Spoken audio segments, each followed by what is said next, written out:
नमस्कार दोस्तों, स्वागत है आर डायरेक्शन चैनल पर। हम हाजिर हैं एक और नई वीडियो के साथ। ये वीडियो है फैक्ट अर्थ ऑफिशियल की और वीडियो का टाइटल है मुसलमान जो बन गया कृष्ण भक्त।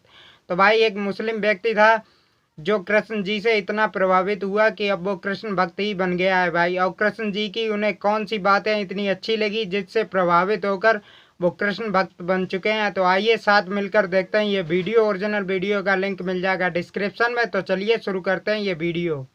नमस्कार दोस्तों, कैसे हो सारे। आशा करती हूँ कि आप सभी बहुत अच्छे होंगे। कहते हैं अगर आप किसी देवी देवताओं के दासी हैं तो एक न एक दिन वो सकारात्मक शक्ति आपको अपने तरफ आकर्षित जरूर कर लेती है। इस बात का प्रमाण कोई एक व्यक्ति नहीं, हमारे भारत में ऐसे लोगों की कोई कमी नहीं जो आध्यात्मिक शक्ति को महसूस कर चुके हैं। भारत की संस्कृति का यही तो खास बात है कि यहाँ सभी देशों से आने वाले पर्यटक को अपनी संस्कृति और आध्यात्मिकता की ओर खींचती है। लेकिन कुछ लोग भगवान के इतने प्रिय हो जाते हैं कि वो अपने घर परिवार छोड़कर पूरी तरह से खुद को समर्पित कर देते हैं। यही तो वो भगवान की प्रेम होती है जो इसके बारे में जान जाए वो खींचे चले जाते हैं। चाहे वो रंग हो या राजा, चाहे वो सिख हो या मुसलमान, भगवान के दर पर मनुष्य के लिए जगह होता है। वृंदावन के गलियों में भी कुछ ऐसे ही एक मुसलमान कृष्ण भक्त को देखा गया। हाँ भाई, मुसलमान कृष्ण भक्त जिनका नाम जावेद है। अगर भूत चिपट जाए उसका तो इलाज है,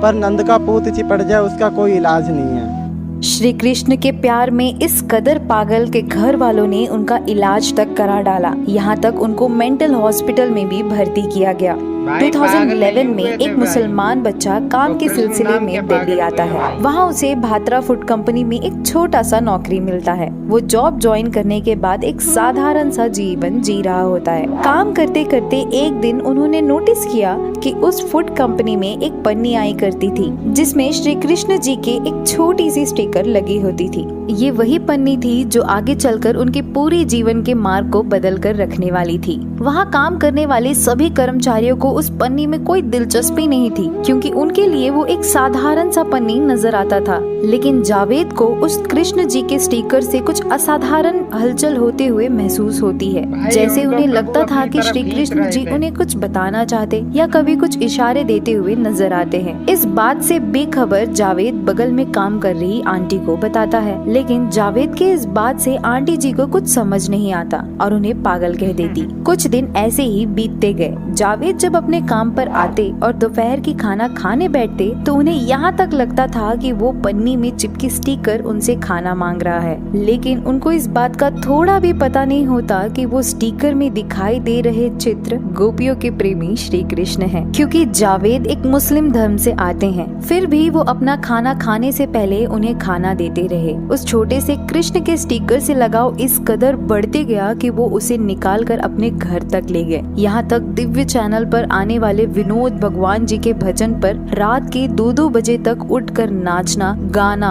और हर समय श्री कृष्ण के मस्ती में रहना उन्हें काफी अच्छा लगने लगा। तभी एक दिन लोगों ने बताया ये वृंदावन में ऐसे दिखता है, वैसे दिखता है, उसमें एक अलग ही जादू है, वो एक शक्ति है और वो शांति के प्रतीक है। लोगों के इस बात को सुनकर जावेद की श्री कृष्ण से मिलने की बेचैनी काफी बढ़ती गई। वो इस तरह से इस भक्ति में लीन थे कि लोग उन्हें पागल तक कहने लगे। घर वालों ने उनका इलाज तक कराया। वो काफी वक्त तक लोगों को बस यही बताते रहे कि मैं बिल्कुल ठीक हूँ, मुझे कुछ नहीं हुआ। थक हार कर लोग समझ गए कि ये उनके ऊपर कुछ अलग ही जुनून सवार है। 2013 में जब उन्होंने सब कुछ छोड़ा तब उस वक्त उनकी सैलरी सिर्फ 3,500 रुपए ही हुआ करती है, जिसमें से 2,500 रुपए उन्हें घर का किराया देना पड़ता था। बाकी 1,000 रुपए में वो अपना गुजारा भी करते रहे। साथ ही उसी पैसे से ही अपने कृष्ण जी के लिए वो अनेक प्रकार की चीजें भी लाया करते थे। लेकिन जब जावेद पहली बार वृंदावन गए तो उनके पास बिल्कुल भी पैसा नहीं था। घर वाले अंकल आंटी से 500 रुपए मांग कर 450 रुपए की बस की टिकट लेकर निकल पड़े वृंदावन के लिए, जिसमें 50 रुपए का श्री कृष्ण जी के लिए वे प्रसाद ले लिए। उनकी भक्ति को देखकर जिस घर में रहते थे उस घर के मालिक भी उन्हें पैसे देने में थोड़ी भी संकोच नहीं किए और उन्हें पैसे मिल गया। जावेद के 500 रुपए ऐसे ही खत्म हो गए।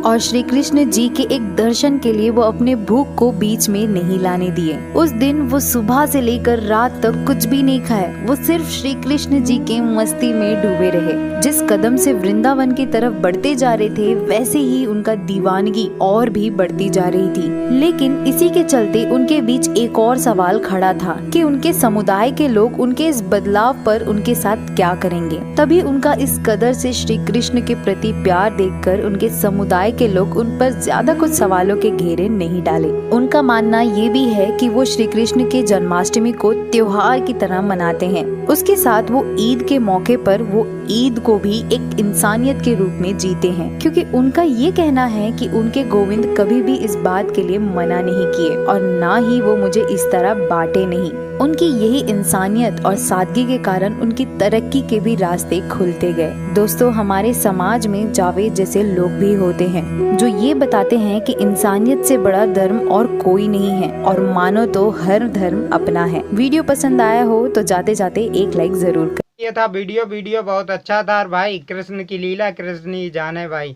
कृष्ण जिसको खुद चुन ले भक्ति के लिए भाई, उसके क्या कहना है। उसकी तो लीला भाई अपरंपार ही है, उसका तो जीवन सफल हो जाता है भाई, जिसको श्री कृष्ण खुद चुन ले अपनी भक्ति के लिए।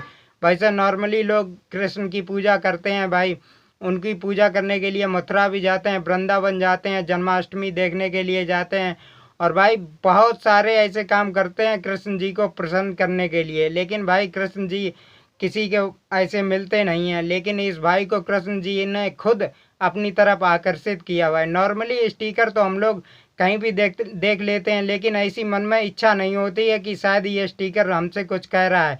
लेकिन इस भाई को काम करते करते स्टिकर से इतना लगाव हो गया और इनको ये एहसास होने लगा कि ये स्टिकर हमसे कुछ खाने को मांग रहा है भाई। और उस बंदे का लगाव इतना हो गया कि भाई खाना खिलाने भी लगा उस स्टिकर को। और लेकिन उसके जानकारी नहीं थी भाई उस बंदे को इस बारे में, तो उन्होंने और लोगों से पूछा, लोग उन्हें पागल समझने लगे और उन जो धर्म से वे बिलोंग करते थे भाई, वो लोग तो समझने लगे कि ये पता नहीं इसे क्या हो गया, इसका इलाज कराओ, ये पागल हो गया है। और घर वालों ने भाई इलाज भी कराया, लेकिन उनको भाई कोई बीमारी तो थी नहीं, ना ही वो पागल हुए थे, वो तो कृष्ण नाम के पागल हुए थे भाई। तो इलाज उनका क्या होता।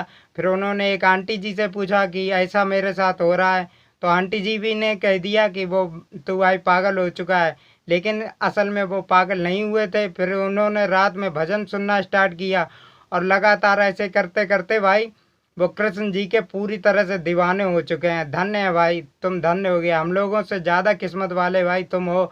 हम लोग हिंदू होके भी कृष्ण को नहीं पा सकते और तुम्हें खुद कृष्ण भगवान ने चुन लिया है भाई अपनी भक्ति के लिए। बहुत किस्मत वाले हो भाई, सच में बहुत ज़्यादा किस्मत वाले हो भाई।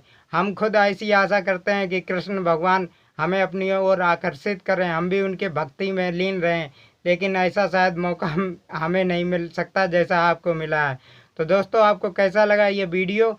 अच्छा लगा हो तो लाइक सब्सक्राइब करें और हम आपके लिए रिएक्शन वीडियो लाते रहेंगे।